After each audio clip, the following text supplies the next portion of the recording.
श्मशान साधना का रहस्य क्या श्मशान केवल मृत्यु का स्थान है या सबसे बड़े ज्ञान का द्वार?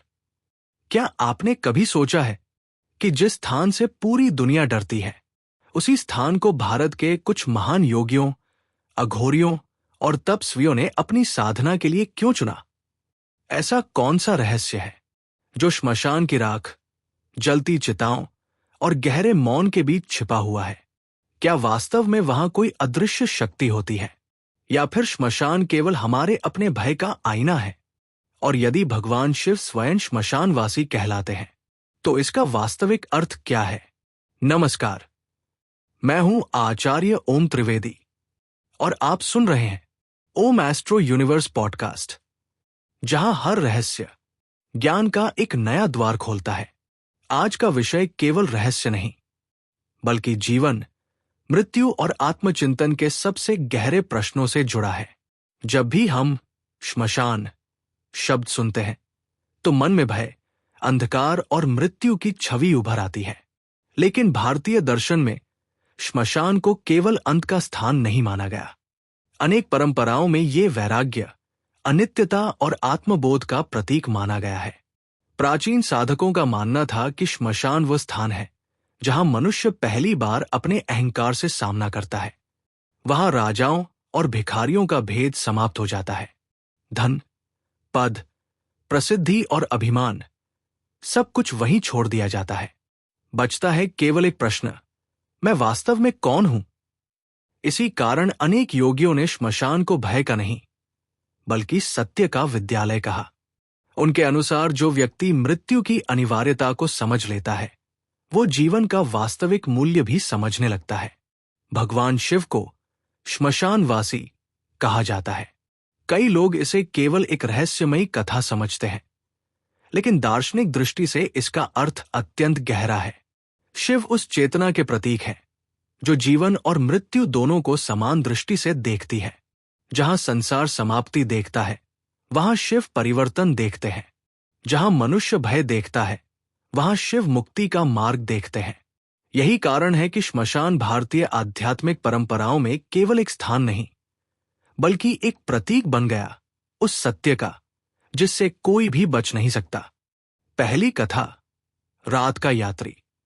ये कथा एक प्राचीन लोक परंपरा से प्रेरित प्रतीकात्मक कथा है। बहुत समय पहले हिमालय की तलहटी में एक छोटा सा गांव था। गांव के बाहर एक पुराना शिव मंदिर और उसके निकट एक श्मशान था। दिन में वहां कभी कभार लोग आते, लेकिन सूर्य ढलते ही पूरा क्षेत्र शांत हो जाता। गांव के बच्चे भी उस दिशा में जाने से डरते थे। उसी गांव में आर्यन नाम का एक युवक रहता था। वो बचपन से एक ही बात सुनता आया था, श्मशान में मत जाना, वहां रहस्यमयी शक्तियां है। समय बीता, लेकिन उसके मन में एक प्रश्न हमेशा बना रहा, यदि ये स्थान इतना भयावह है तो संत और तपस्वी वहां क्यों जाते हैं? एक दिन उसने मंदिर के वृद्ध पुजारी से यही प्रश्न पूछा। पुजारी मुस्कुराए और बोले, जिस उत्तर की तलाश है वो पुस्तकों में नहीं मिलेगा, उसे अनुभव से समझना होगा। लेकिन याद रखना, श्मशान का सबसे बड़ा रहस्य वहां की चिताएं नहीं, बल्कि तुम्हारा अपना मन है। पूर्णिमा की रात थी। युवक मंदिर पहुंचा। पुजारी ने उसे केवल इतना कहा, डरो मत, बस मौन रहना और अपने भीतर उठने वाले विचारों को देखना। युवक धीरे धीरे श्मशान की ओर बढ़ा। हवा शांत थी। दूर कहीं नदी की ध्वनि सुनाई दे रही थी। कुछ देर पहले बुझी चिता से हल्का धुआं उठ रहा था। उसने चारों ओर देखा। वहां कोई भूत नहीं था, कोई विचित्र आकृति नहीं थी, लेकिन उसके भीतर भय था, और वही भय हर छाया को किसी रूप में बदल रहा था।